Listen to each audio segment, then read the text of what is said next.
ప్రముఖ విమానాల తయారీ సంస్థ బోయింగ్ 737 మ్యాక్స్ ఎయిర్ క్రాఫ్ట్లు కుప్పకూలిన కేసులో నేరాన్ని అంగీకరించింది. ఇండోనేషియా, ఇథియోపియాల్లో 737 మ్యాక్స్ విమానాలు 2 నేలకూలి వందల మంది మరణించిన దుర్ఘటనలపై జరిమానా కింద $243.60 మిలియన్ సుమారు 2,000 కోట్ల రూపాయలు చెల్లించేందుకు అమెరికా న్యాయస్థానంలో సమ్మతి తెలిపింది. న్యాయ సంస్థతో కేసు పరిష్కార షరతులపై సూత్రప్రాయ అంగీకారానికి వచ్చినట్లు బోయింగ్ అధికార ప్రతినిధి ఒకరు వెల్లడించారు. ఈ ఒప్పందానికి న్యాయమూర్తి అనుమతి లభించాల్సి ఉందని తెలిపారు.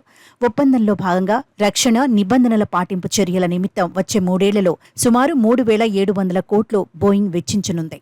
ఆయా ప్రమాదాల్లో మరణించిన వారి కుటుంబీకులను బోయింగ్ బోర్డు కలవాల్సి ఉంటుంది.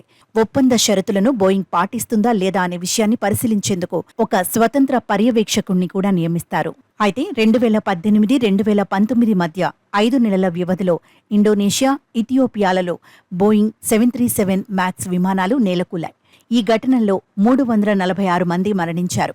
ప్రమాదాలు జరిగిన వెంటనే బాధిత కుటుంబాలు కోర్టును ఆశ్రయించాయి. బోయింగ్ను చట్టపరంగా శిక్షించడంతో పాటు ఆ సంస్థపై ఆర్థిక పరంగా కఠిన చర్యలను తీసుకోవాలని డిమాండ్ చేశారు. దాంతో 2021లో కేసు పరిష్కార ఒప్పందంలో భాగంగా సుమారు 2,000 కోట్ల జరిమానా చెల్లించేందుకు బోయింగ్ అంగీకరించింది.